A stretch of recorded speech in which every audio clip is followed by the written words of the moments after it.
What's up? Daily vlog number 585. No, I'm just kidding. Daily vlog like 5, something like that. Posted a YouTube short the other day for my daily upload, and that video has actually surprised me.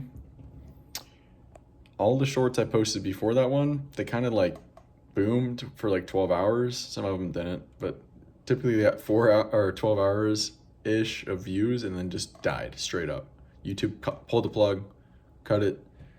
This one's been just accumulating views slowly. It was Come As You Are, did a little bit of editing, Nirvana. It only has a couple hundred views, but it just keeps racking them up, so that's pretty cool. It's good to see. It's nice to jump on my channel analytics and just see views every hour, because when I post these types of videos, they don't do that. They typically get like two real views, like engaged viewers from my channel page, not from suggestions. So it is what it is. After I posted my video yesterday, I had this weird experience of like looking at my YouTube channel and actually being like, damn, like I'm actually kind of proud of this channel now.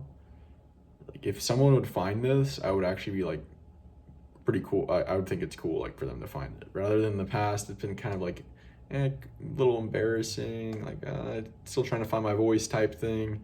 You know, that's an ever evolving thing. But I think once I started posting and not caring about views, that just like allowed me to be more comfortable on camera. And now I feel a lot more comfortable on camera because I know like nobody's watching these. I made a video about that actually like in the winter, saying like 0 views is a blessing, and that's when it started to change a little bit. And I'm just still getting better, of course, but yeah, I don't know if this YouTube channel will ever grow. I kind of just thought like if I keep posting for a long enough time, eventually it'll grow. I don't know if that's true actually, if I'm posting stuff like this, because yeah, I mean, it's not like I'm grabbing your attention. There's nothing like flashy attention grabbing. It's not structured. There's no pacing. It's just me talking. But for now, I don't really care, and that's kind of freeing. When you don't care, you can just create without judgment. Made another video on that in the past. See, I love making videos too because I can plant these seeds, these ideas, put my conscious attention on it, plant the seed, turn my attention away, and then let that marinate in the subconscious, let that idea develop on its own, and now it's become like integrated, and now I'm like, oh yeah, I have developed that type of idea, creating without judgment. Oh yeah, I've developed that idea, creative freedom from having no viewership. So it's cool because I've got a lot of interests, and you can't spend all your time focusing on one thing if you've got a lot of interests. So I think the best, or the plan I've been using is plant the seed, let them grow, come back to them, you know, develop them a little more, come back later, and just let them grow on their own. Learning's weird like that. It's not always an intuitive. Learning is actually very misunderstood, and I learn more about learning all the time, and learn things I didn't know, didn't realize. It makes me rethink about what even learning is. In neuroscience right now, we covered a chapter on learning. So many different forms of learning. You know, I used to think there's like knowledge learning and there's motor learning. That's just kind of what I intuitively came up with. Not necessarily how neuroscientists look at it. They look at it as declarative and non-declarative learning. Declarative learning being like memories you can easily describe with words, typically word-based. Not always though. Episodic memory is part of declarative memory, and episodic memory is your self-experience that you remember. And then there's non-declarative learning, which that includes motor skills, but they call it skill learning, and motor skills is like another branch within skill learning. And then there's other things in non-declarative learning, such as classical conditioning, associative learning, non-associative learning, I'm probably missing one, two, or maybe more other non-declarative forms of learning. So there's a ton. There's a ton, and it's cool to learn about. It's been one of my favorite things to learn about, actually. But yeah, I learned about Tom Schultz, who created Boston, the music group, today, and I was like, wow, this guy was an MIT engineer, and he started Boston in his basement, and he was not like a touring band. He was an engineer who liked engineering sounds, playing guitar, bass. He wrote the whole album, I think, played all the guitars, like engineered the sound, the bass. He didn't sing it, but like he wrote the songs, and that became one of the like Boston's debut album, Boston, with More Than a Feeling and some other songs that I probably know. I just didn't listen to him today. Yeah, he made that all basically, and that became one of the greatest selling albums of all time. So I thought that was pretty inspirational, pretty cool. Kind of a nerdy guy. Yeah, pretty nerdy. But still cool and inspirational. Yesterday I finished the Motive audiobook. I talked about that. Started listening to How to Win Friends and Influence People. How to Win Friends and Influence People, dude. What a book. What a book that is. So far ahead of its time. That guy, Dale Carnegie, like, wow. That guy had some things going for him. He knew what he was doing. Yeah, there's so much in that book. So simple, you know, taking genuine interest in people, smiling, giving compliments, like true compliments, like genuine compliments. It's a lot about being genuine, being positive, being happy, but yeah, pretty interesting book. And I've been, I think it's pretty simple if you just are interested in people generally, genuinely, when you're talking to someone and you ask them questions about them, that what they're interested in, take interest in their interests, be interested in them, say their name. We love to hear our own name. It just works wonders, and it makes the conversation really enjoyable because that person's engaged and really enjoying it. So then you're like, yeah, I enjoy it too. So it's pretty cool. I've been trying those tactics out today, or not tactics, but I've been just trying to be more like questioning of like what their people are interested in. I know what they're interested in.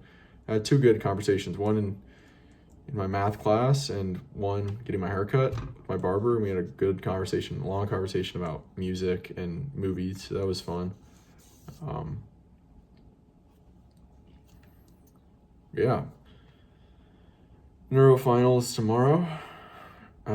Physics finals after that. I started studying for physics today, but neuro has been a big one for me studying because I haven't been as structured and spending as much time, not nearly as much time in school as I have in the past year, because I've been working on the business, I've been playing music, I've been doing other stuff, reading books, listening to audiobooks.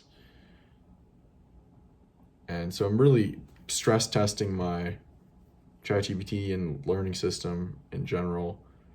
But we'll see. I've spent probably 2 hours today studying, maybe 2.5 hours. Yesterday, 2 hours, maybe an hour and a half. Not a ton, but a good effort. But I've been using them hopefully in the highest leverage way possible, highest ROI use of time for learning. No wasting time doing stuff I already know.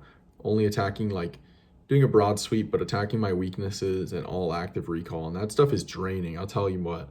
You do 25 minutes of like active recall, only testing, just drilling information, switching, you get one shot and then you move to a new topic.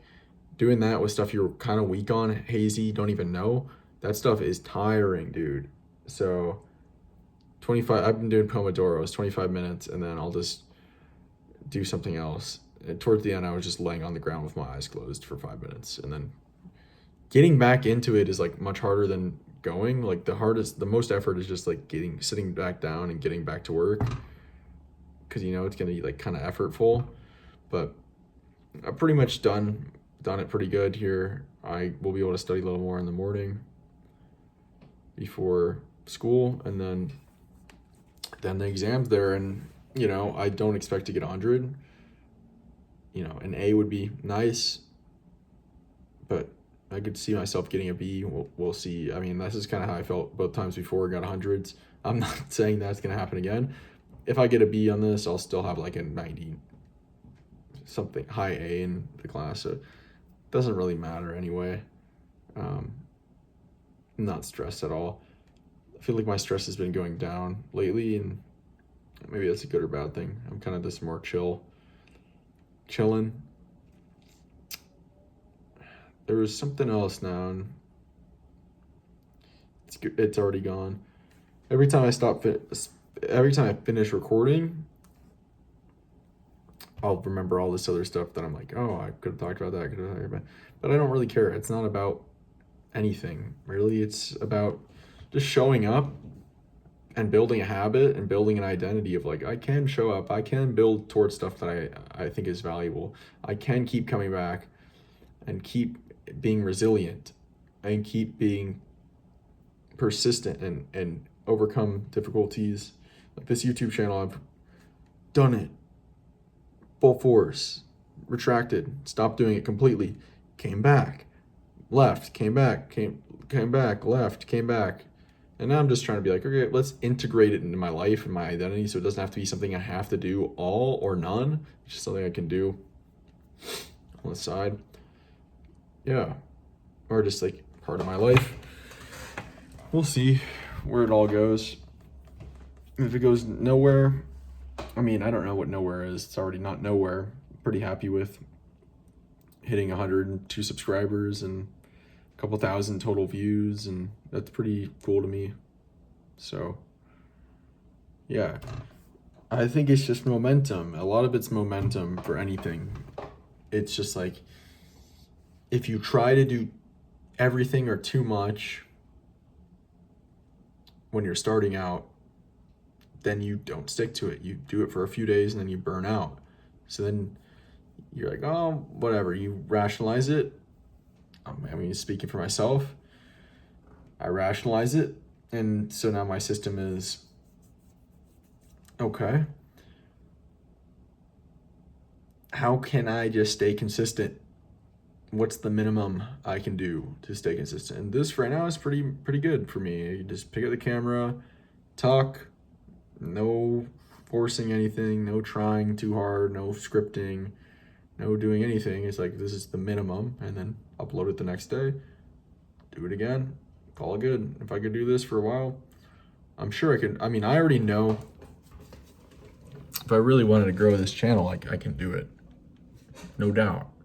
Like, I can experiment, I can work hard.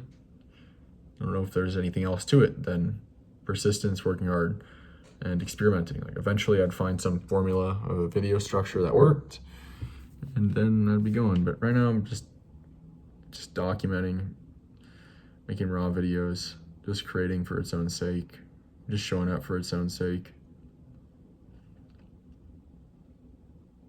Planting seeds. Planting seeds. Robert Plant. Yeah. Anyway, I'm gonna stop trying to remember what I'm trying to remember and end the video.